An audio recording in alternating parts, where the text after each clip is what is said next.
요즘 역주행으로 핫한 노래가 있습니다. 가수 윤하의 사건의 지평선이라는 곡이 바로 그 주인공인데요. 2022년 3월에 발매가 돼서 이번 여름을 지나 가을 겨울이 돼서 아주 핫해진 그런 노래입니다. 그래서 종종 사람들이 역주행하고 있다라는 얘기도 하는 것 같아요.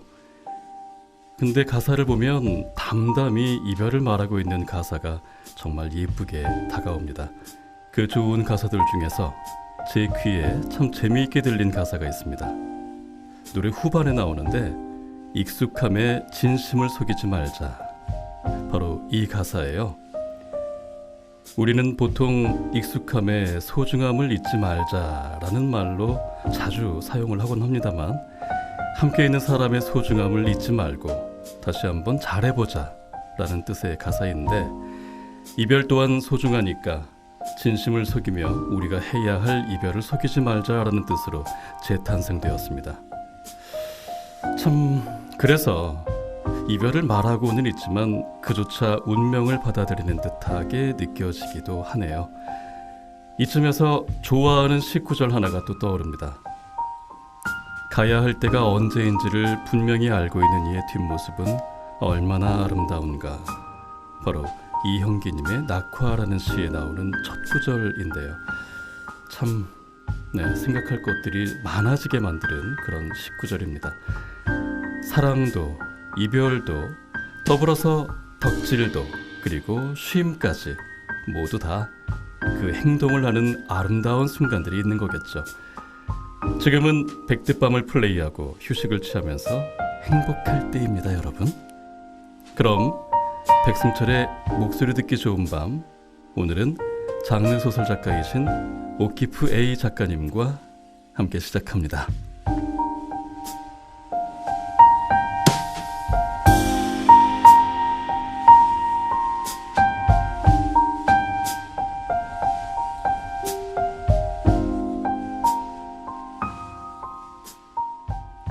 안녕하세요. 백승철의 목소리 듣기 좋은 밤 DJ 백승철입니다. 오늘의 초대 손님은 장르소설 작가님이신 오키프 A 작가님을 모셨습니다. 안녕하세요, 작가님. 안녕하세요. 안녕하세요. 반갑습니다. 살짝 긴장하신 것 같은 네. 느낌. 네. 녹음실에 들어오셔서 와, 여기가 네. 신세계 같다라는 말씀도 하셨는데 네. 자, 자기소개 부탁드릴게요. 네, 안녕하세요. 저는 BL 장르를 쓰고 있는 작가 오키프 A입니다. 현재 2종의 장편 소설과 1종의 엔솔로지 단편을 냈습니다. 아까도 말씀드렸지만 네. 반갑습니다. 네. 작가님하고 저는 오늘 초면이잖아요. 네. 혹시 그 백득밤 백야라고도 하는데 들어보셨습니까? 어떠셨어요? 네, 제가 섭외 제안 받고 나서 네. 몇몇 회차를 들어봤어요. 네네네. 저번에 윈터바움 작가님 회차도 들어봤고요. 그래서 백승철 성우님의 이 차분한 진행, 그리고 또 성우님이시다 보니까 멋진 목소리가 네. 네, 정말 인상적이었고요. 감사합니다. 네, 그리고 또 밸런스 게임 코너 되게 재밌더라고요. 네네. 오늘도 밸런스 게임이 있어요. 네. 아우, 어떤 느낌으로 어떤 말씀을 또 해주실지 잘 듣도록 하겠습니다. 우리 청취자 여러분께서도 오늘 오키프 A님 나오셨으니까 어떤 분이신지 밸런스 게임 하다 보면 다 나와요. 자, 여러분께서도 큰 기대하시고 잘 들어주시면 감사하겠습니다. 자, 그동안 집필하셨던 책 소개를 잠깐 해주셨는데 플린의 여우음료, 또 새벽 산책, 그리고 여름의 시계 맞죠? 네네, 맞습니다. 어우, 그 플린의 여우음료는 네. 일러스트도 너무 재밌고 귀엽고 멋지고 그래요 또. 아, 네. 네. 그 저는 거기서 또 마음에 드는 캐릭터가 또 있더라고. 아, 정말요? 나중에 또 얘기할게요. 네네네. 궁금한 것도 있지만 자, 참고 좀 이따가 다시. 자, 우선 참 이게 궁금한데 뭐부터 여쭤볼까? 우선 이거부터 제가 한번 여쭤볼게요. 플린이랑 휴고 이야기가 이게 판타지이기도 하면서 또 수인에 대한 이기도 하잖아요. 네네. 그쪽이 참 궁금한데 수인 이야기로 판타지를 하시겠다 생각은 어떻게 하신 거예요? 이제 사실 플린의 여음료가 로맨틱 코미디인데요. 이제 그 장르에 좀 더 어떤 황홀한 뉘앙스를 추가하자 그런 의도였어요. 아, 그래서 공이 용이기 때문에 비행을 할 수 있다라는 네. 그런 설정이 있거든요. 그래서 그런 약간의 초능력적인 설정이 가능하고 또 수가 굉장히 인간보다 더 귀여울 수 있는 여우의 귀여움을 같이 가져가게 하자. 그래서 보통 이제 사람들이 로맨틱 코미디를 굉장히 좋아하지만 네네네. 거기에 더더욱 황홀한 느낌을 추가하기 위해서 수인이라는 어떤 판타지를 추가하게 되었습니다. 아, 참 독특한 소재이기도 하면서도 네. 아주 또 친근하기도 해요. 또 아, 애니메이션을 보다 네네네. 보면 네네. 이세계물들이 많이 나오잖아요. 네. 거기서도 수인 이야기들이 빠질 수가 없으니까 그쵸, 그쵸. 그렇게 보다 보면 아주 친근하면서도 또 재미있게 이게 또 BL 쪽에서 나온다면 어떻게 그 스토리가 만들어질까 참 궁금했었는데 아주 재미있게 잘 풀어주셔서 저도 다 읽어보진 못했습니다만 읽으면서 되게 재미있게 봤었던 기억이 있어요. 이게 읽어주셨다고 하니까 되게. 왜 재밌어요. 그리고 또 제가 좋아하는 그런 소재의 공이 나와서 좋더라고요. 어떤 소재의 공을 좋아하세요? 미남, 아, 다정하고 또 능글거리기도 하고 다정, 네. 미남, 능글 공을 그리고 또 좋아하시는. 집착하잖아요. 그쵸. 공은. 연하공이기도 하고 재벌공이기도 하고 그럼 휴고 그 자체네요. 네, 그렇죠. 용이잖아요, 또. 그쵸. 드래곤용. 네. 네. 아주 멋집니다. 닮고 싶은 캐릭터이기도 해서 저한테 없는 것들이어서 이런 것을 읽고 있다 보면 진짜 닮고 싶다. 재밌다. 이런 생각들을 종종 하곤 해요. 자, 그러면 지금부터 이제 우리 작가님과 함께 다 들어주는 밤 들어가도록 하겠습니다. 승철님과 작가님 두 분이 하나씩 읽어주시면 아주 좋겠다고 우리 백득밤 작가님께서 써주셨는데 그럼요, 당연히 그렇게 해야죠. 근데 제가 먼저 안 할 거고요. 이 사연 주신 게 우선 두 개가 있는데 그중에 첫 번째 우리 청취자분들께서 주신 사연 중에 첫 번째는 작가님께서 먼저 읽어주시겠습니다. 지금부터 읽어주시면 될 것 같습니다. 엄마 갱년기야? 요즘 엄마의 이해할 수 없는 행동들을 심사숙고 끝에 물어본 말이었습니다. 어쩌면 당연한 일이긴 한데, 뭐랄까. 사람들이 갱년기 때 부모님 때문에 힘들다고 하더니 정말 심각하게 거의 다른 인격체가 되어버린 엄마 때문에 거의 6개월 넘게 싸우다가 용기 낸 질문이었어요. 어릴 때 본 엄마의 모습은 세상 그 누구보다 착하고 다정하고 불쌍한 사람을 보면 여지없이 자기 것을 모두 내주는 그런 분이었는데 저희 집에는 늘 손님이 넘쳐나고 사람들과 관계도 좋은 모습이었는데 요즘에 엄마는 고교 동창들과도 싸우고 절연하고 없었던 일도 있었다 하고 그래서 꽤나 마음을 상하게 하고 이해해주기 힘에 부쳤습니다.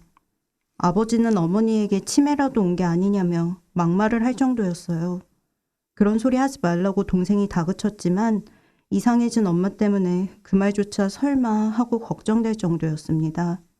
그래서 뭐가 됐든 병원을 데려가는 게 좋겠다 싶었고 알아보다 보니 갱년기도 호르몬 때문에 체온 조절이 힘들고 여러 가지 이유로 성격이 많이 변한다고 하더라고요. 또 약을 먹고 많이 나아진다는 정보도 얻었습니다. 그래서 물어본 질문에 엄마는 맞다고 하더라고요. 그래서 병원을 가자고 했더니 사실 엄마가 원래 많이 여리고 겁이 많아서 병원과 의사 선생님을 무서워합니다. 어릴 때는 종종 같이 가드리기도 했어요.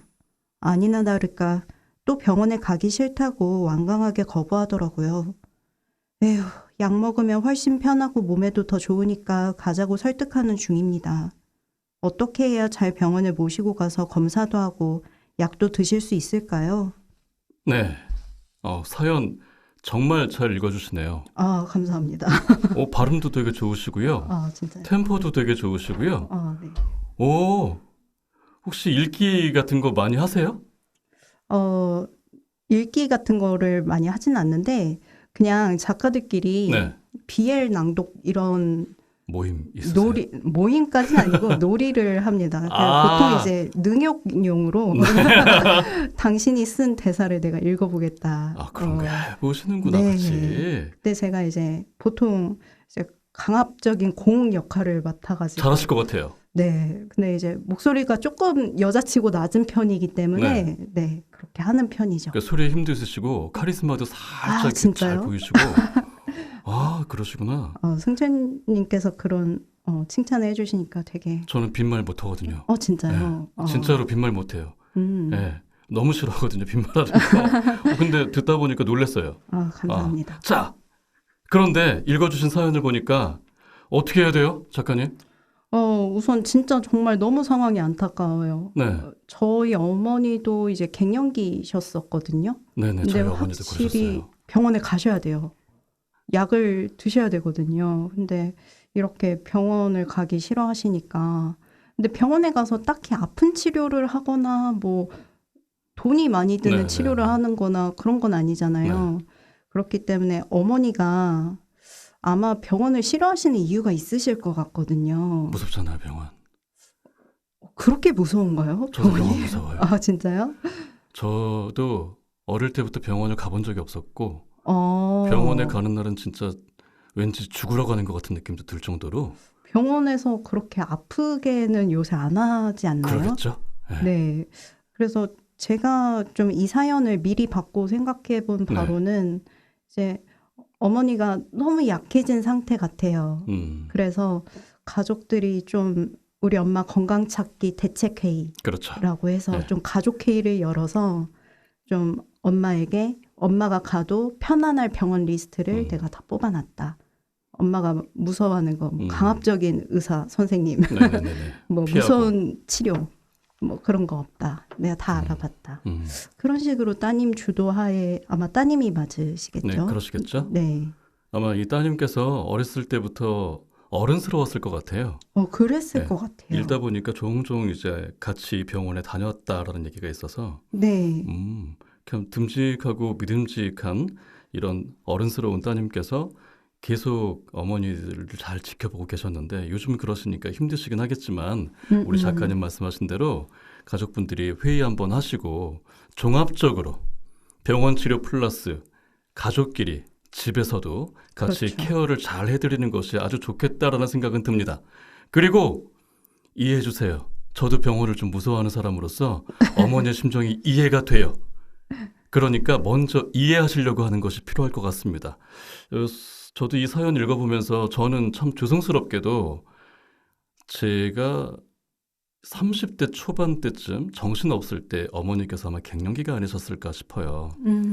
뜬금없이 화내시고 네네. 뜬금없이 짜증내시고 그렇죠. 요리하시다가 이씨 이러실 때 있으시고 당황스러웠었거든요. 네, 왜 저러시나. 우리 어머니가 왜 오늘 기분 안 좋은 일 있으셨나? 그냥 이 정도였는데 아니면 아버지하고 또 나 몰래 싸우셨나? 그랬었는데 그게 아니라라는 것을 한참 지난 뒤에 알게 됐는데 그땐 어머니께 여쭤봤어요. 한번. 어머니 혹시 그때 갱년기셨수? 이랬더니 이제 알았냐? 이러셨는데 참 못났죠. 아들이 진작에 알았으면 그러셨군요. 약도 같이 먼저 드시게끔 했을 텐데. 그런 의미에서는 우리 따님께서 빨리 또 알게 되셨고 작가님께서 말씀하신 대로 병원에 잘 가셔서 치료 잘 받으실 수 있게끔 도와드리는 게 필요한 것 같습니다. 아마 의사를 불신하시거나 병원에 대한 막연한 두려움이 있으실 텐데 잘 타이르셔서 같이 잘 다니시고 이제 원래의 어머니의 모습 원하셨던 그 모습, 그리워하셨던 그 모습으로 돌아오실 수 있게끔 잘 옆에서 도와주세요. 자, 다음 사연은 제가 읽어볼게요. 안녕하세요, 승철님, 그리고 작가님. 평소 백듣밤을 잘 듣고 있는 청취자 1입니다.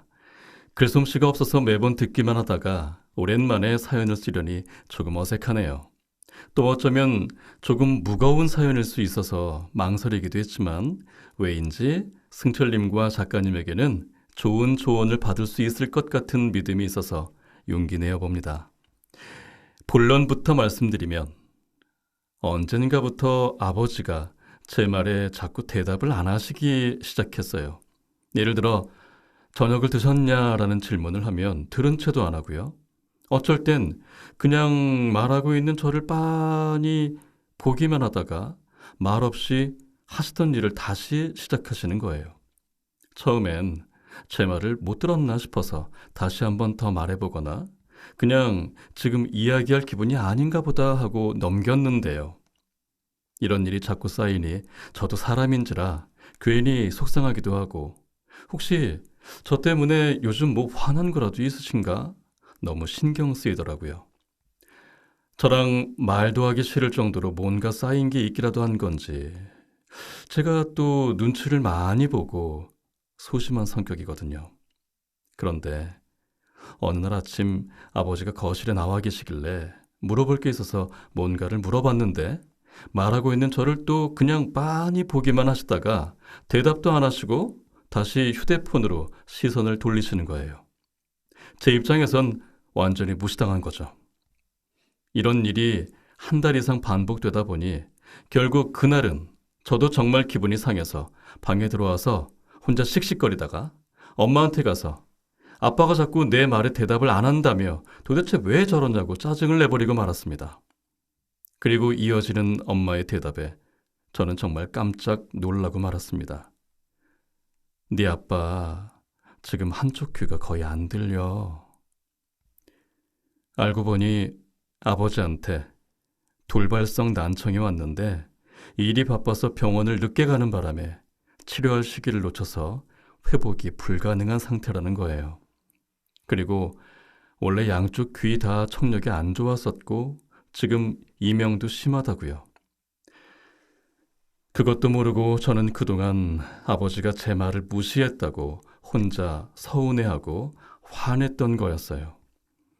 다시 생각해보니 그날 아침도 다른 식구들은 다들 자는 시간이라 하필 제가 더 작은 목소리로 말을 했었고 아버지한텐 전혀 들리지 않았던 거였죠. 또 제가 방에 들어간 뒤의 상황도 나중에 알았는데요. 엄마가 잠에서 깨 거실에 나와서 우리 딸이 방금 무슨 말하고 들어갔어? 라고 물었을 때 아버지가 몰라. 우리 딸이 뭐라 하더니 그냥 방에 휙 들어갔어. 라고 했다더라고요. 알고 나니까 아버지도 그동안 얼마나 답답했을지 너무 미안하기도 하고 그런데 한편으론 그냥 안 들리면 안 들린다. 다시 말해달라 하면 되지. 왜 그 말을 안 해서 그동안 혼자 오해하게 만들고 속상하게 했는지 원망스럽기도 하고요. 그런데 또 왜 말을 못했는지 이해가 가기도 해서 마음이 아프기도 하고요. 그러다가 왜 병원을 바로 안 갔는지 화도 나는 거예요.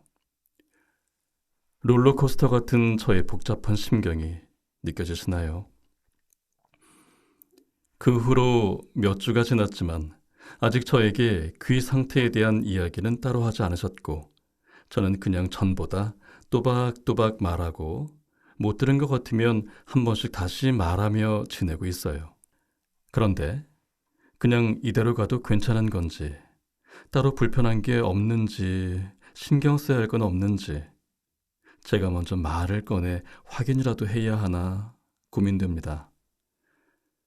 만약 승철님과 작가님이 이런 상황에 놓이셨다면 어떻게 하셨을지 궁금해요.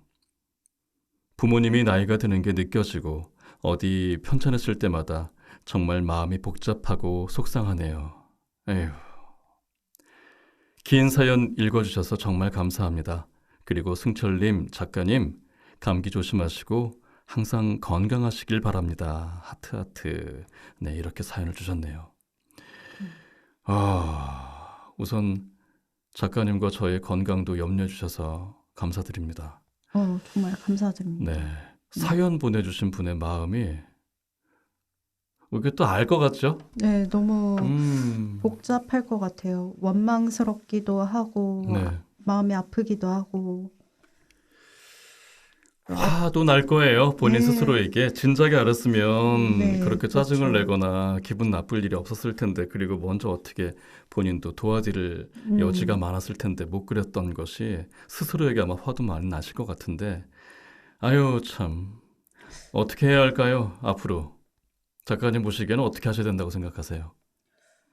아무래도 이제 부모님이 자식들에게 의지하기 시작하시는 때가 오시는 네네네. 것 같아요. 네, 맞아요. 그래서 뭐 한쪽 귀가 거의 안 들리신다라고 하셨는데 네, 그래도 혹시나 또 모르는 거거든요. 그래서 이럴 때 검사 결과지를 들고 네, 또 그 따님이 이렇게 주도적으로 알아보셔서 뭐 음, 보청기를 끼면은 더 네, 이상의 뭐 청각 소실은 없다든지 그런 경우도 있을 수 있잖아요. 그렇죠, 그렇죠. 좀 이 부분은 좀 알아보시는 게 좋을 것 같고 또 아빠한테도 분명히 좀 서운한 게 그래도 있을 거예요. 네, 아버님께도. 음, 그냥 근데 뭐 너무 이렇게 말씀을 막 하시기보다는 그냥 장난스럽게 아유, 얘기를 했으면은 내가 오해를 안 음, 했는데 왜 그렇게 얘기를 안 했냐. 한 번은 좀 허심탄회하게 음, 풀고 가는 게 또 좋지 않을까. 네, 네. 그렇습니다. 작가님 말씀하신 대로 그렇게 어필도 하시고 그리고 또 죄송하다고 미리 못 알아봐 죄송하다고 사과하시는 것도 음, 방법일 수 있겠고 지금 사연 보내주신 분께서 나름의 해결책을 갖고 계신데 또박또박 말 잘하고 한 번 더 말하기. 네, 이거 중요할 것 같습니다. 당분간 이제 호전되실 때까지는 이렇게 계속 노력해 주셔야죠. 그래야 그렇죠. 분명히 네, 대화가 가능하실 거고 서로의 마음에 대해서도 더 잘 아시게 될 테니까 꼭 그렇게 해주시면서 가족분들끼리 서로 오손도손 다시 즐겁게 대화하시는 날 오셨으면 좋겠네요. 자, 저희가 마음 깊이 아버지의 쾌유를 빌도록 하겠습니다. 네, 응원하겠습니다. 예.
자, 작가님.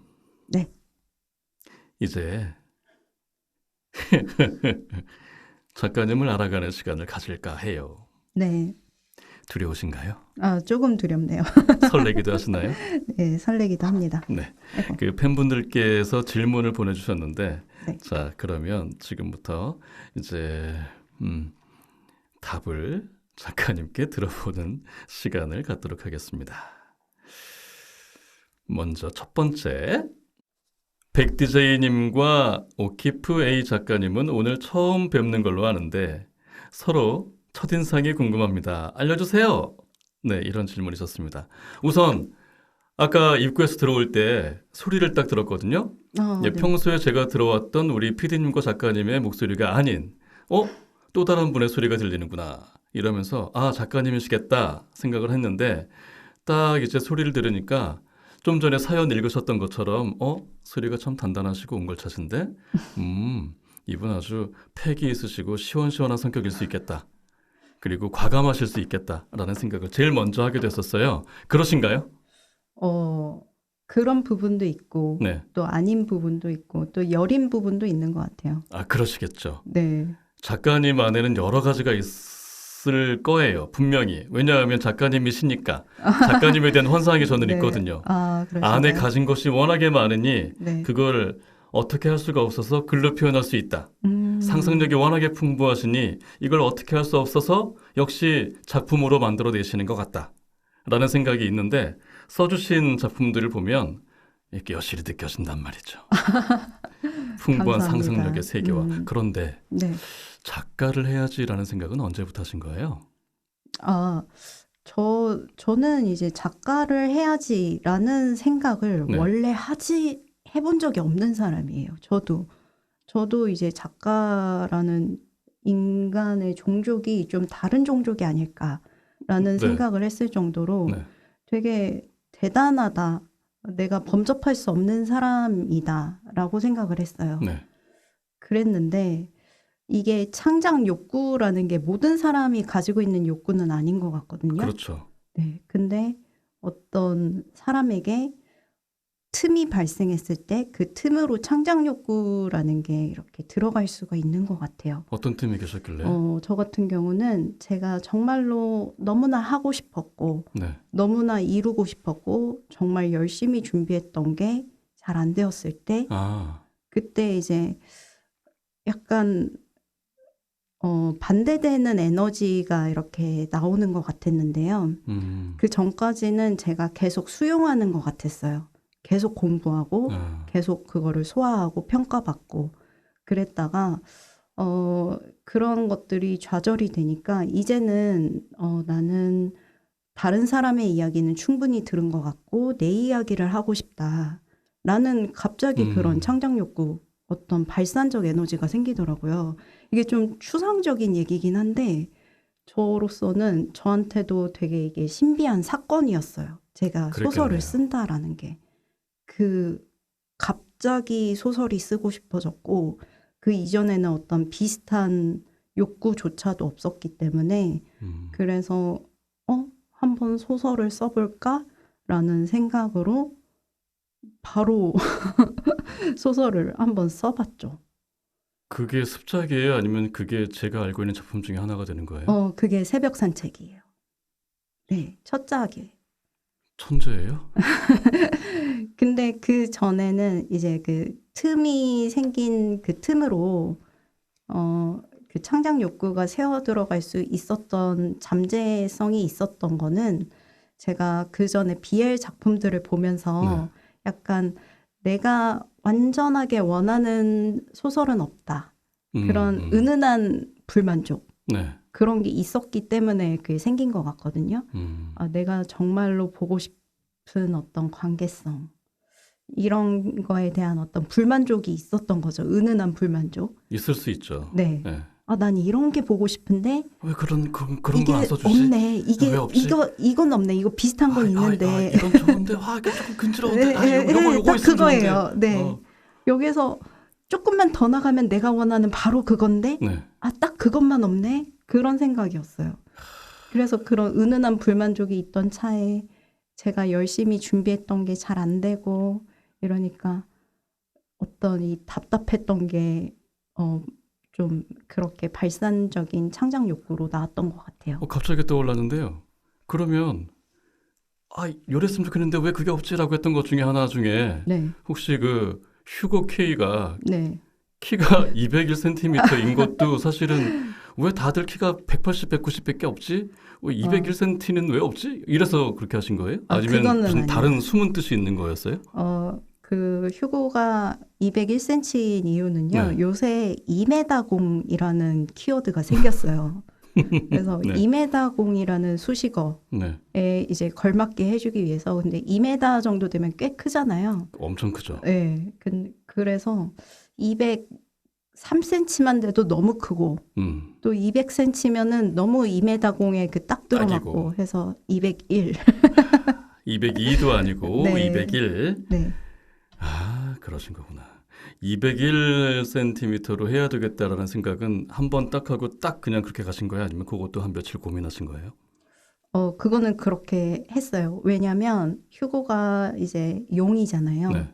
그러니까 아무리 인간화를 하더라도 웬만한 인간보다는 커야 된다. 아무리 작아도 그렇지. 네, 지가 네. 용인데. 네, 좀 아무리 인간화를 해도 드래곤다운 어떤 태가 있어야 한다라는 생각이 들어서 201cm 맞아. 인정하겠습니다. 휴다워 이렇게 생각했어요. 몸무게가 100kg인 것도 역시 마찬가지로 그런 정도의 중량감은 있어야 한다라는 그렇죠. 거죠. 네.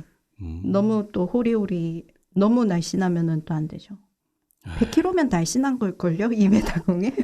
그럴 거예요. 네. 2m 1cm 치고 100kg이면 아주 비율 좋은. 그렇죠. 네. 네. 그렇죠. 저도 키가 쪼매난데 몸무게가 거의 80이거든요. 그러니까 대단한 거죠, 그건. 그게 소설 속에 그 인물이 이렇게 부러울 줄이야. 오랜만에 느껴보는 감정이네. 자, 알겠습니다. 자, 다음 질문 드리도록 하겠습니다. 자, 비애를 처음 접하시고 집필까지 하시게 된 계기가 지금 분명히 말씀해 주신 거에 포함이 된다고 생각이 되는데, 그러면 우리 새벽 산책에 제리가 나오잖아요. 네. 제리라는 캐릭터가 극 중에서 경조증을 앓고 있는데 이 캐릭터를 만들기 위해서 혹시 의학적 자문을 얻는 등 자료 조사를 하셨는지, 하셨다면 어떻게 하셨는지 궁금합니다. 특별히 신경 쓰신 점이 있는지도 궁금합니다. 라고 저희 청취자분께서 예리하게 질문해 주셨네요. 대답해 주세요. 네. 요거는 제가 좀 네. 적어왔습니다. 알겠습니다. 네. 제리라는 캐릭터가 이형 조울증을 앓고 있어요. 그래서 조울증이 말하자면 양극성 장애인데 양극성 장애가 1형, 2형 이렇게 두 개가 있거든요. 1형은 조증이 더 큰 거고 2형은 조증이 좀 약해서 경조증을 앓는 거거든요. 근데 2형 조울증이 더 위험하다고 그래요. 그러니까 경조증이 더 약하긴 하지만 그만큼 우울증인 기간이 길기 때문에 위험하다. 자살 위험이 가장 높은 정신병이다라고 이야기를 하는 정신병이에요. 그래서 저도 이 조울증에 대해서는 잘 몰랐는데 자료를 찾다 보니까 생각보다 굉장히 흔하고 또 생각보다 우울증으로 오진된 경우가 많더라고요. 왜냐하면 경조증이기 때문에 조증이 뚜렷하지 않으니까 그냥 기분이 좀 나아졌다가 우울증으로 악화되고 이런 걸로 보여서 조울증으로는 진단을 못 받는 거예요. 네네네. 그러다 보니까 이제 적절한 치료를 받지 못하고 병이 악화되고 이런 안타까운 사례가 많이 있었어요. 그래서 사실 조울증 하면 되게 좀 낯선 느낌이지만 우울증은 그렇진 않잖아요. 그렇죠. 근데 사실 우울증인 분들의 많은 부분들이 사실은 이형 조울증일 수 있다. 그리고 실제로 새벽 산책을 보신 어떤 분께서 내가 우울증인 줄만 알았는데 이 소설을 보고 내가 E형 조울증이었구나라는 거를 깨달아서 다시 병원에 가서 검진을 받아서 조울증 진단을 다시 받았다고 이렇게 말씀을 해주신 적도 있으세요. 작가님의 작품으로 한 분의 인생이 또 바뀌게 되는 케이스가 생겼네요. 네, 되게 그만큼 저는 이 정신병을 다루고 있기 때문에 또 후반부에는 제리의 자살 사고가 있기 때문에 자살 시도 사고가 있기 때문에 이거를 단지 소재로 가볍게 다뤄서는 안 된다라는 어떤 책임감이 있었어요. 그래서 정말로 제가 할 수 있는 정말 많은 자료 조사를 했고 뭐 의학적인 논문과 인터뷰 그리고 사례 이런 것들을 많이 찾아보면서 좀 되게 저도 마음이 아파하면서 이런 사례 조사를 했었던 것 같아요. 그러면서 제가 좀 되게 감사하다라고 생각이 드는 게 제리랑 비슷한 병을 앓고 계신 분들이 새벽 산책을 보고 내가 제리처럼 나도 잘 살아갈 수 있겠다라는 용기를 얻으셨다라고 하시는 분들이 많으시더라고요. 그래서 제가 이 제리라는 사람을 그릴 때 좀 신경 썼던 부분이 그거였어요. 제리 스스로 일어날 수 있게 스스로 극복하는 모습을 보여드리자. 제리 서사로. 그러니까 제리는 수고 항상 공이 이제 구원자적인 역할을 하는 게 BL에서는 이제 스테디적인 장르인데 그렇게 하다 보면 우울증이신 분들이 보시면 나는 정윤이 같은 사람이 나한테는 없는데 나는 나 스스로는 극복을 하지 못하지 않을까? 그런 생각을 혹시나 하실 수도 있잖아요. 그래서 제리 스스로 이거는 극복을 해야 한다라는 생각을 하면서 좀 그런 것들을 많이 신경을 쓰면서 그렸던 것 같아요. 외람되지만 그 자료조사는 몇 개월 정도 하신 건가요? 자료조사를 몇 개월 이렇게 하기보다 그 스토리를 이어가 나가면서 이어나가면서 네네 이렇지 않을까라고 생각이 드는 제 머릿속에서 이제 약간 의문이 드는 것이 있을 때마다 했었죠. 계속해서 했었죠. 대사를 쓰다가도 잠깐만 이게 이렇게 나가는 것보다 다르게 나갈 수도 있을 텐데 이러고 또 조사하시고. 네네네. 그래서 좀 되게 연재하는데 속도가 오래 걸렸어요. 그러셨겠네요. 네. 참 오늘 또 작가님을 뵙고 이렇게 또 놀라게 되네요. 작가 아무나 하는 거 아닙니다. 감사합니다. 작가 할 생각을 애초부터 하신 게 아니셨다고 했는데 작가가 되실 운명이었네요. 그랬을까요? 네. 그렇게 해서 아주 멋진 작품 계속 써주시고 계신데 이게 앞으로도 저도 계속 기대하도록 하겠습니다. 자, 다음 질문 드릴게요. 플린의 플린의 여우 음료는 수인이 주인공인 판타지적인 작품인데요. 수인 캐릭터를 창작해낸 계기와 평소에도 판타지를 좋아하셨었는지 궁금합니다. 라는 질문입니다. 네, 아까 약간 비슷한 답변을 한 것 같은데 조금 다른 답변을 해드리면 왜 하필이면 공인 휴고가 그냥 드래곤일 수도 있고 그냥 용일 수도 있는데 왜 하필 혼혈일까? 그거에 대한 답변을 해드리겠습니다. 굳이 그런 설정을 했던 이유는요. 제가 예전에 어떤 글을 봤는데 그 동양의 용과 서양의 드래곤이 완전히 취급이 다르대요. 동양은 어진 영물이라고 그렇죠. 이제 사방신 중에도 있고, 근데 서양의 드래곤은 최종 빌런, 공주님을 납치해간 나쁜 놈 이렇게 돼 있는 거예요. 늘 그렇게 나오죠. 네, 그래서 게임에서도 그렇게 나오고 그러잖아요. 그래서 둘이 섞으면 어떨까라는 생각이 든 거예요. 어차피 생긴 거는 비슷하더라고요. 네, 그래서 집안 교육은 잘 받았는데 드래곤의 혈통이 있는 탓에 타고난 성품이 금쪽이가 된 그런 공이면 어떨까라는 그래서 초딩공이라는. 네. 그래서 그렇게 드래곤 용 혼혈을 하게 음. 되었습니다. 판타지. 음. 원래부터 판타지에 대한 생각 혹은 판타지 장르를 좋아하셨어요? 네, 저 판타지 되게 좋아해요. 어렸을 때부터요? 네, 제가 제일 좋아하는 책이 인생작이 해리포터거든요. 아, 네. 근데 아까 그 성우님이 말씀하셨듯이 네. 약간 현실하고 섞여 있을 때가 판타지가 재밌는 것 같아요. 맞아요. 네. 네. 진짜 있을 것 같은데? 라는 느낌이 들 때 진짜 이렇게 재밌잖아요. 벽 뚫으면 뭐가 나올 것 같고. 네네네. 그래서 저도 가끔씩 벽 들이받았는데 뭐 안 열리더라고요. 그래서 해리포터에도 이제 그 킹스 크로스 역의 4분의 3 플랫폼이 그 마법 학교 가는 네네네. 그 기차역이잖아요. 그런 실제 있는 장소라는 그런 설정들이 너무 재밌어가지고 저는 판타지는 역설적으로 현실적으로 느껴질 때 정말 환상적으로 재밌는 것 같아요.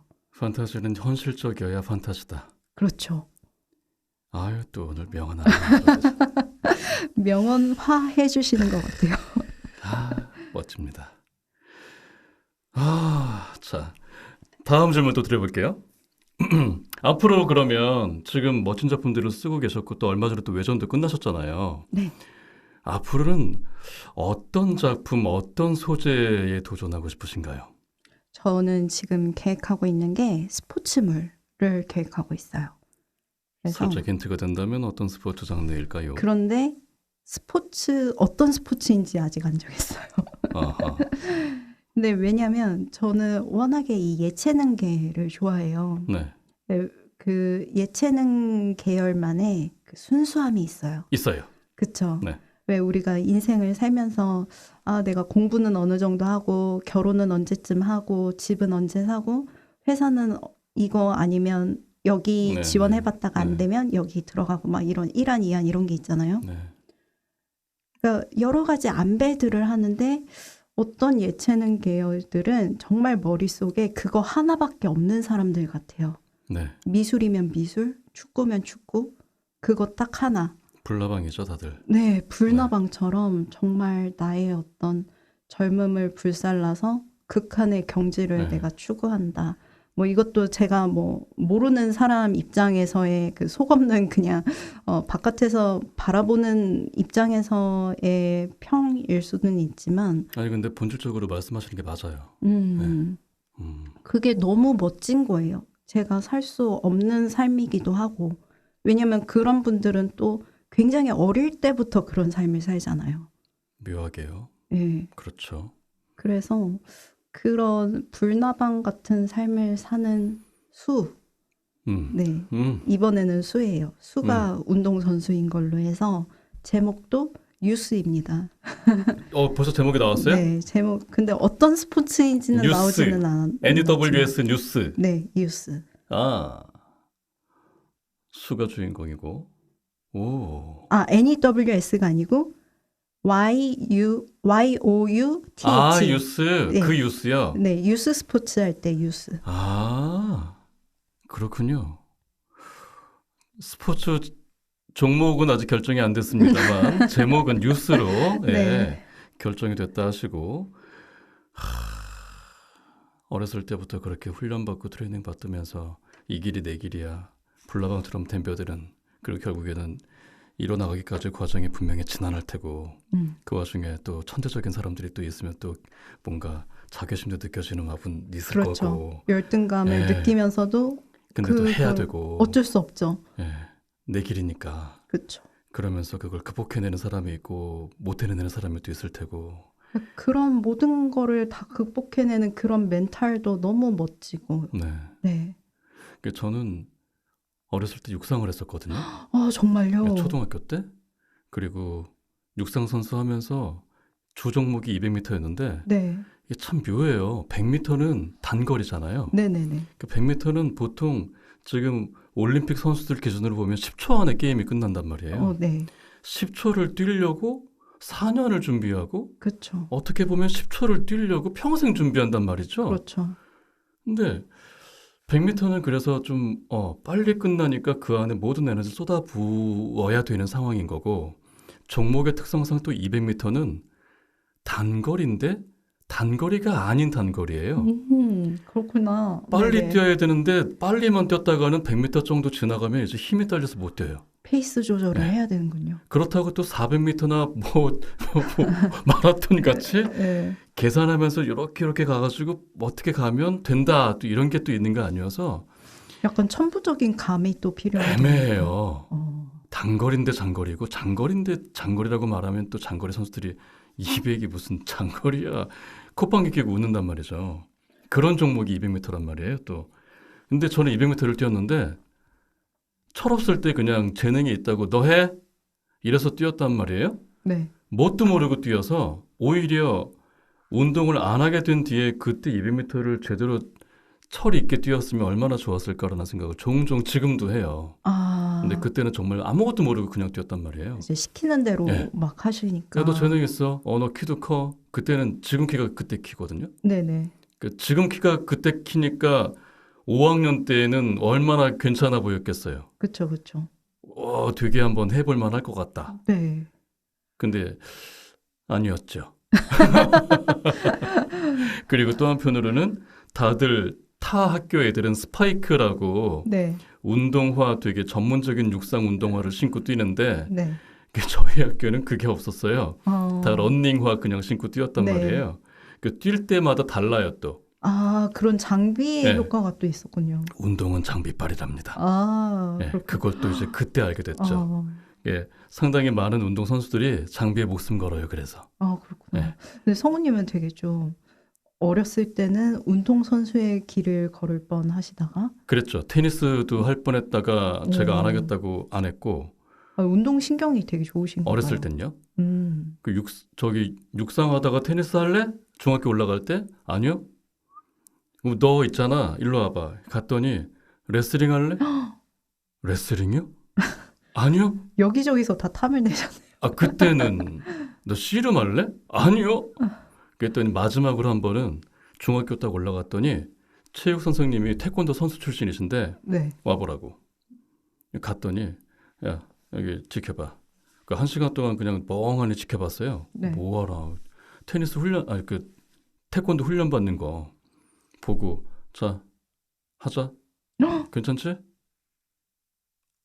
하기 싫으면 어떡해요? 저 죄송한데 태권도 해본 적도 없는데요. 해 괜찮아. 아니요. 죄송합니다. 저기 선생님 저 죄송한데 저는 태권도 잘할 자신 없습니다. 이러고 그냥 아주 그래도 거절을 하셨네요. 용기 있게 거절했어요. 네. 보통이라면은 얼결에 또 시작하셨을 것 같은데. 초등학교 때 운동을 워낙에 심하게 해서 그때 이제 이거를 안 또 좋은 시작하면 기억으로. 얼마나 힘들지를 아니까 못 하겠더라고요. 공부하고 싶다. 나는 운동은 이제 안 하고 싶다. 예, 그랬죠. 예. 네. 그래서 못했는데 그랬는데 결국에 또 이제 연기를 하시게 되신 거잖아요. 그러네요. 예체능계에 어떤 그 끼가 있으신 것 같아요. 그럴는지도 재능과. 네. 모르겠습니다만 뭐 작가님만 하겠습니까? 다른 쪽에 계시다가 글을 내가 써야겠다. 아까 말씀하신 그 어떤 틈이라고 하신 그거를 메꾸기 위해서 글을 쓰셨는데 이렇게 멋진 작품들을 만들어내고 계시고 아유, 이제 감사합니다. 저도 뉴스를 네. 기대해 보도록 하겠습니다. 네, 감사합니다. 그리고 혹시나 운동에 어떤 뭐가 필요하시면 저한테 한번 물어봐 주셔도 제 주변에 운동선수들 국가대표 하셨던 분들도 오. 계시고 하니까 정말요? 정보를 들을 수도 있을 것 같아요. 너무 감사해요. 네. 네. 나중에 한번 저한테 네, 진짜 감사합니다. 연락 주세요. 네. 네. 자, 그럼 이제 작가님께 마지막 질문 드려볼게요. 많은 걸 이루셨다고 생각이 듭니다만 혹시 앞으로의 꿈은 또 어떻게 되실까요? 네. 이거 되게 오랜만에 듣는 질문이에요. 꿈이 뭐예요? 네. 제 꿈은요, 장르 소설 작가로서 꿈은 제가 생각하고 있는 어떤 굉장히 규모가 큰 판타지 소설이 있어요. 네. 등장인물도 굉장히 많고, 굉장히 길 거고, 그래서 지금 제가 생각하기로는 내가 과연 그거를 시작을 해서 끝을 낼 수 있을까라는 생각이 드는 그런 소설이거든요. 네. 그래서 그거를 완결을 지어 보는 게 제 꿈입니다. 그게 뉴스는 아닐 것이고요. 뉴스는 아니고요. 판타지 장르. 네. 그리고 사실 꿈이라고 하는 거는 목표랑은 또 다르잖아요. 네. 그래서 목표는 진짜 내가 이룰 수 있는 거고 꿈은 약간 별처럼 내가 저걸 할 수 있을까 없을까? 약간 그런 거잖아요. 네네. 그래서 사실 이런 판타지 장르를 기획하고 있다라고 말씀은 드리지만 제가 그거를 진짜 쓸 수 있을지 그리고 쓰고 나서 몇 년은 또 글을 못 쓰지 않을까? 그런 생각을 들 정도로 많은 걸 쏟아부었으니 그럴 수도 있겠죠. 네, 그런 느낌이라서 좀 그거를 한번 완성해 보고 싶다는 게 제 장르 소설 작가로서의 꿈입니다. 혹시 그게 10부작은 넘어가는 정도? 10부작이요? 더? 20부작? 10부작이라고 하면은 10권? 네. 네, 그렇죠. 10권은 넘어가고 네, 그런 느낌으로. 20부작도 또 20권까지는 안 갈 것 같고요. 아마 그럼 평생 걸릴 수도 있을 것 같고요, 진짜. 네. 10부작은 넘어가고 15부작 안쪽에서 4부작 끝나는 네. 걸로. 제가 그 좋아하는 그 현실성 있는 판타지 네. 느낌으로. 한국 배경으로. 건강하셔야 합니다. 어디 아프시면 안 됩니다. 아, 감사합니다. 네, 꼭 그 꿈 이루셨으면 좋겠습니다. 자, 네. 우리 그 청취자분들께서도 우리 오키프에이 작가님께서 꼭 그 꿈 이루시라고 같이 응원해 주시고요. 함께 힘을 북돋아드리지요. 아, 그런데 네. 성우님 꿈은 무엇인가요? 저요? 오, 말씀하신 대로 목적과 목표, 꿈은 다르다 하셨잖아요. 그렇죠. 꿈은 있어요. 사실 그걸 위해서 올 초에도 도전을 한번 해봤다가 전초전으로 뭔가에 도전을 해봤다가 한번 살짝 미끄러졌는데 내년에 다시 도전을 해서 단계를 밟고 그것이 끝나면 그 이후에 가고 싶어하는 곳이 있기는 해요. 근데 성우 쪽이나 이쪽은 아니고 운동 쪽인가요? 아니에요. 아유 이 나이에 운동했다가 뼈 갈 것 같아요. 근데 운동은 조심스럽게 할 건데 네. 저는 문화정책, 예술정책 쪽에 관심이 좀 있어서 네. 네.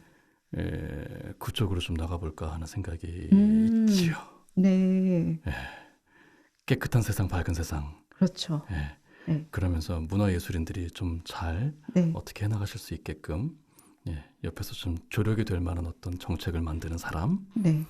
해봤으면 잘 좋겠는데 부탁드리겠습니다. 네. 저에게도 기운을 불어 넣어주시면 한번 해보겠습니다. 네. 네. 자, 그러면 지금부터는 밸런스 게임 시간을 갖도록 하겠습니다, 작가님. 네.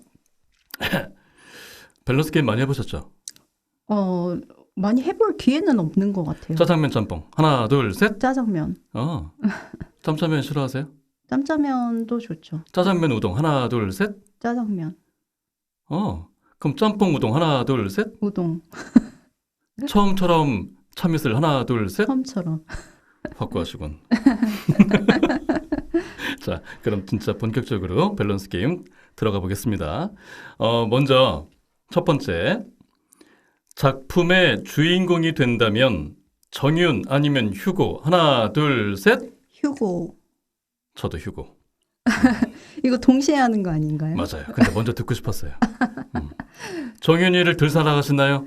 그건 아니고요. 정윤이의 삶보다 네. 휴고의 삶이 훨씬 편안하지 않을까. 그런 생각에서. 저는 사실 이 대본을 받고 조금 놀랐어요. 승철님께 이런 밸런스 게임을? 근데 딱 와닿네요. 정윤이의 삶보다 휴고의 삶이 훨씬 더 편안하지 않을까. 네. 네, 제가 보기에도 그럴 것 같습니다. 근데 저는 편안할 것 같아서라기보다는 훨씬 매력 있어서. 진짜요? 이런 캐릭터가 저는 땡겨요. 연기할 때도 정윤보다 덜 힘들 것 같아요. 진짜요? 정윤이도 묘하게 그 제리 때문에 네네. 사실 마음고생이 있었을 것 같거든요. 엄청났죠. 그게 계속 깔려있단 말이죠. 그렇죠. 그 상태에서 하는 연기가 너무 힘들어요, 사실.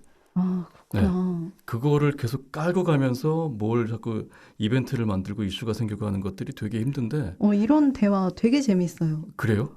저는 왜냐면 오히려 정윤이 캐릭터가 만약에 연기를 한다면 좀 더 쉽지 않을까 이렇게 생각을 했어요. 좀 고요한 느낌이라서. 고요한 느낌이죠. 네. 고요한 느낌인데 까고 가는 것들이 많아서 이게 심하게 표현하면 때로는 그래서 팔다리 자르고 연기해야 될 것 같은 느낌처럼 아, 그게 정윤의 캐릭터고 휴고는 날개를 달았잖아요. 아. 얘는 날개를 다 내야. 근데 그게 보통 이제 성우님들께서 이제 대부분 그렇게 생각하시는 거예요? 아니면 승철 성 아니에요. 많이들 그런 생각들을 해요. 아, 이게 근저에 깔려있는 베이직한 감정은 무엇냐. 그 음. 위에 깔리는 감정은 뭐냐. 그러니까 무게감 있는 것보다 좀 솔직한 캐릭터들이 목소리로 연기하기에 더 편하다. 그렇게 볼 수도 있고요. 또 나의 연기를 보여주기 인물을 편하다. 창조해내는 과정에 대사를 하나 하더라도 어떤 감정으로 이 대사를 하는 거냐, 왜 하는 거냐. 근데 똑같은 텍스트인데 이 말이 가지고 있는 속뜻은 무엇냐. 이것들을 깔고 가야 되잖아요. 네네. 그게 정윤이가 더 에너지가 더 많이 쓰일 것 같은 느낌이긴 해요. 네네, 그렇죠. 예, 휴고는 거기에 비해서는 조금 더 캐주얼한 그쵸. 수도 있고 이 휴고를 또 너무 딥하게 가져가면 그거는 좀 이렇게 이상할 것 이상해요. 같아요. 예, 되게 재밌네요. 네. 음. 그래서 저는 아니, 왜 재밌냐면, 이제 원작자니까 네. 캐릭터에 대한 애정은 둘 다 비슷한데, 그렇죠. 그 성우님께서 이제 그 소설을 보시면서 좀 네. 분석을 하신 거잖아요. 네네네. 만약에 얘를 연기한다면 이렇겠다, 저렇겠다, 이렇게 분석을 하신 거라서 되게 재밌네요. 네. 그런데 연기자는 또 연기자들이니까 다들 네. 휴고나 골라라 이러면 전 지금 여기서 뭐 밸런스 게임이라서 휴고를 골랐지만 연기자로서 정윤이가 왔다 이러면 정윤이를 정윤이답게 하기 위해서 과감하게 내 팔다리 잘라가는 느낌이 있더라도 이걸 표현하기 위해서 애쓰겠죠. 아까 그 불나방처럼 뭔가를 위해서 쑥 그냥 들어가서 하는 것처럼 아마 많은 성우분들도 본인이 배역을 맡게 되면 이렇게 준비하실 거란 말이에요. 그 팔다리를 자른다는 네. 그 표현이 너무 재밌는 게요. 그 정윤이가 항상 이제 자기 감정을 잘 표현하지 않고 자제를 하잖아요. 그러면서도 자기가 원하는 거는 다 하는 애거든요. 네네네. 심지어 이제 동생과의 사랑도 네. 다 하면서도 항상 자기는 자제를 하면서 사는 거예요. 그렇기 때문에 그 성우님의 표현이 너무 정확해가지고 재밌는 것 같아요. 네. 감사합니다. 네. 자, 제가 다음 질문 또 드려볼게요. 나랑 헤어지고 바로 환승한 애인 아니면 다른 사람이랑 헤어지고 나한테 바로 환승한 애인 둘 중에 골라라라는 얘기인데 이게 이제 바로 저는 확 와닿지 않아서 작가님께 미리 한번 여쭤봤어요. 이게 무슨 뜻이에요? 이랬더니 이렇게 생각하시면 될 것 같아요 라고 하시더라고요. 차일래요? 아니면 다른 사람 차고 나한테 오는 거 받을래요? 이렇게 쉽게 또 풀어주셔서 자, 차이실래요? 받으실래요? 전 이렇게 여쭤볼게요. 그럼 차이실래요? 받으실래요? 하나, 둘, 셋. 받을게요. 그렇지. 네. 누가 차이고 싶겠습니까? 이게 사실 막 이게 받는다는 게 바로 이제 다른 여자랑 헤어지고 네. 나한테 오는 건데 네. 그게 이 텀이 되게 짧다라는 거거든요. 그렇죠. 환승한다는 게. 네. 안 짧을 네. 수도 있어요. 환승은 뭐 이제 1분 전에 헤어지고 일로 올 수도 있어요. 맞아요. 네. 그런 식으로. 근데 그런 남자가 솔직히 막 매력 있지는 않아요. 네. 저는. 그러니까 믿음직스럽지도 않고 저 사람은 그냥 저렇게 아무 마음이 그냥 이렇게 핑퐁 왔다 갔다 하듯이 그렇게 쉽게 갈 수 있나? 그런 생각이 들어서 매력적이지는 않지만 이렇게 나를 바로 환승하는 남자보다는 낫죠. 이 중에 골라야 하는 거였으니까요. 네. 둘 다 별론데 골라야 하는 거니까 차이는 것보단 차라리 받겠다. 네. 둘 다 우리 작가님과 제가 같은 답을 했습니다. 자, 그럼 다음 질문입니다. 은큼하고 섹시한 애인 아니면 털털하고 귀여운 애인. 하나, 둘, 셋. 털털 귀여운. 비슷하네요, 계속. 그죠. 네. 은큼 섹시 오래 못 가요. 저는 원래 귀엽고 순한 사람이 좋아요. 저는 오래가는 사랑이 좋아서. 그러시네요. 그래서 털털하고 귀엽고 순한 사람이 훨씬 더 저는 오래가는 것 같아요. 그래서 사실 귀여우면 끝났다라고 하잖아요. 그런가요? 네, 귀여운 게 제일 오래 간대요. 그런가? 네. 왜 그럴까요? 귀여운 거는 생각해보면 아기한테 느끼는 감정이잖아요. 아기. 아, 그러니까, 애기들, 네. 우리 그런 베이비들 감정은 변질될 수가 없죠. 변질될 수가 없다. 네. 귀여운 거는 못 이기죠. 그렇죠. 맞아요. 네. 역시 작가님의 시선으로선 변질될 수가 없다. 이렇게 표현하시는구나. 그래서 그 방송할 때에도 방송 흥행의 3요소라는 게 있어요. 아, 그래요? 네. 그게 이렇게 3B라고 표현하는데 네. 3B의 B가 첫 번째는 뷰티, 네. 예쁨 혹은 네. 섹시함 이런 걸 네, 포함하는 네, 네. 뷰티이고 두 번째가 비스트, 동물들이 나와야 한다. 네, 이런 동물이구나, 뜻. 네. 비스트가. 네. 세 번째 B가 뭐냐면 베이비예요. 아, 네. 아기가 나와야 한다. 어, 네. 아기의 순수함, 귀여움 이런 걸 뜻하겠죠? 아, 그런 네. 방송 저도 보고 싶네요. 그런 방송이 있지요. 네. 아주 오래 전부터 지금까지 나오고 있는 방송이 지금 하나 있죠. 슈돌? 슈돌도 슈돌인데 더 오래된 게 있어요. 뭐예요? 동물농장. 아, 동물농장 너무 좋아해요. 거기에는 다 있잖아요. 그쵸. 뷰티 있죠. 그쵸. 네, 동물들 나오죠. 그쵸. 동물들 중에 애기 동물들도 있잖아요. 그니까요. 다 나오니까. 애기 동물들이 제일 좋은 것 같아요. 맞아요. 그렇습니다. 털털하고 귀여운 애인이 좋다고 작가님과 제가 동시에 얘기했습니다. 자, 다음 질문은 작가님께서 한번 해주시겠어요? 네. 냉정하고 현실적인 조언, 가슴 따뜻한 위로. 하나, 둘, 셋. 가슴 따뜻한 위로. 다 똑같네요. 네. 계속. 그렇군요. 갑자기 여쭤보는 거지만 네. 승철님은 MBTI가 어떻게 되시나요? ENFJ요. ENFJ요? 네. 그러시구나. 되게 좋은 MBTI. 그 배구 선수 김연경 아시죠? 네. 김연경이 ENFJ. 그분도? 네. 그렇군요. 제가 그 김연경 선수의 리더십이 너무 멋있어가지고 멋있죠. 이분의 MBTI는 뭘까? 네. ENFJ더라고요. 그러시구나. 네. 되게 반갑네요. 작가님은 어떻게 되세요? 저는 ENTP요. TP. 네. ENTP? 네. 근데 저는 요한이도 ENTP인데 박유한 진짜요? 성우도 제 기억엔. 근데 저는 그런 전형적인 ENTP는 아니에요. 저는 그래도 사력 있고 요한이도 사려 깊고. 네. 네. 그렇습니다. ENTP시구나. 네. 현실적이고 냉정한 이런 조언은 별로 안 좋아하세요? 그런 조언도 좋을 때가 있는데요. 네. 안 좋을 때도 있어요. 이미 내가 알고 있는데 한 번 더 얘기하면은 기분이 안 좋죠. 저도 그런 생각했거든요. 네. 냉정하고 현실적인 조언은 내 스스로 내가 나한테 한다. 그렇죠. 네. 근데 가슴 따뜻한 조언 위로 이거는 싫은 적이 없거든요. 항상 너무 고맙죠. 한편으로는 너무 예의 바르게 해주는 어떻게 보면 너무 형식적인 위로일 수 있지 않을까라고 생각되지도 않으세요? 그런 거는 가슴 따뜻하지 않아요. 현명하시다. 이거는 가슴 따뜻한 위로라고 써져 그렇죠. 있었기 때문에 네, 맞아요. 저도 그런 입 바른 위로 뭐 그런 거는 그냥 아무 느낌이 없거든요. 네. 정말 저는 이제 MBTI에서 T니까 가끔 이제 어떤 위로를 받으면 되게 마음이 따뜻해질 때가 있어요. 네. 그러면 나도 저런 건 배워야지. 배워서 내 친구들한테 해줘야지. 나는 그렇게 못 해줬는데 그런 생각이 들 때가 있거든요. 그래서 참 이 진심을 다하는 것도 중요한데 그 진심을 표현하는 것도 중요한 것 같다는 생각을 한 적이 있어요. 알겠습니다. 저도 계속 그렇게 살겠습니다. 자, 다음 질문 드리겠습니다. 다음 중에 더 최악인 것은 무엇일까요?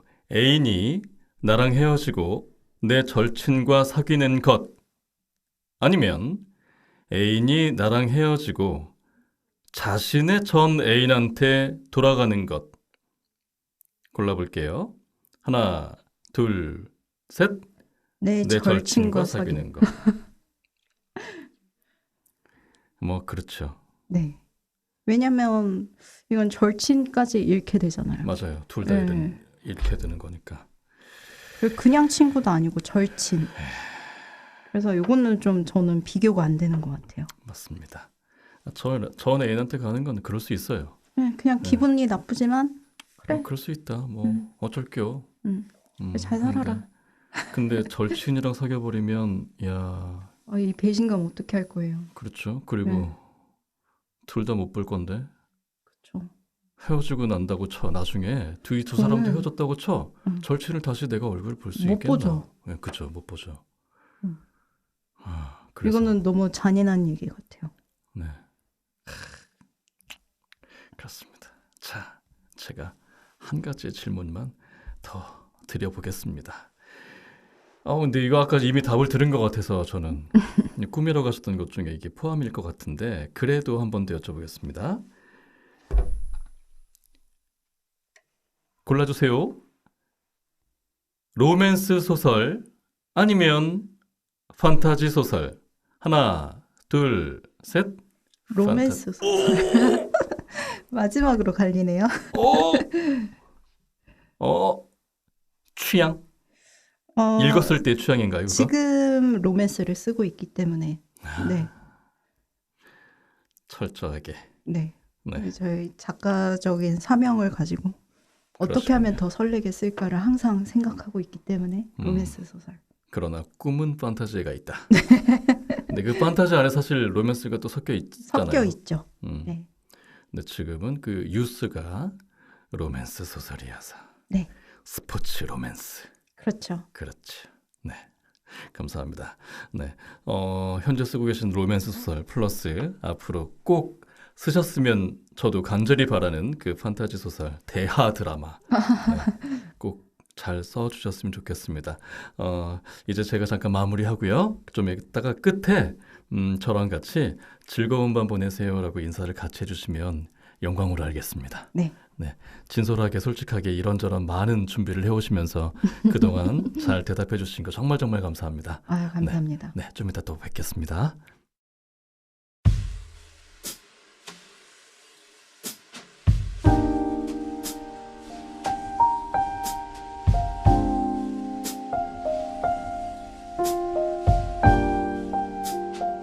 어떤 시나리오 작가가 한 말인데요. 이런 말을 했다고 합니다. 종이에 펜으로 글씨를 쓰고 나서 쓰여진 종이를 찢으면 글씨에서 피가 나와야 한다. 그런 글을 써야 한다. 라고요. 그만큼 고통스러울 정도로 진심을 다해서 창작을 해내야 한다는 뜻이겠죠. 글 안에 캐릭터뿐 아니라 그 글씨 자체도 살아있어야 한다는 뜻이 될 겁니다. 또한 자기가 쓴 글에 책임을 져야 한다는 말도 되겠죠. 정말로 어딘가 살아있을 것 같은 인물들을 만들어내는 오키프에이 작가님 또한 분명히 그렇게 글을 써오셨고 또 앞으로 쓰실 거라고 생각하게 됩니다. 책임을 져야 한다는 건 무서운 말이기도 하지만 그 책임이 사람을 살아가게 하는 원동력이 되기도 합니다. 그렇게 되면 각자의 위치에서 각자의 책임을 열심히 지고 살아가는 우리 애정하는 청취자분들 계속 앞으로도 변함없으시길 바라면서 편안한 밤 보내시는 걸 또한 기도하겠습니다. 그럼 오늘은 백승철의 목소리 듣기 좋은 밤 여기까지 하겠습니다. 자, 작가님 같이 인사할까요? 그럼 여러분 즐거운 밤 보내세요.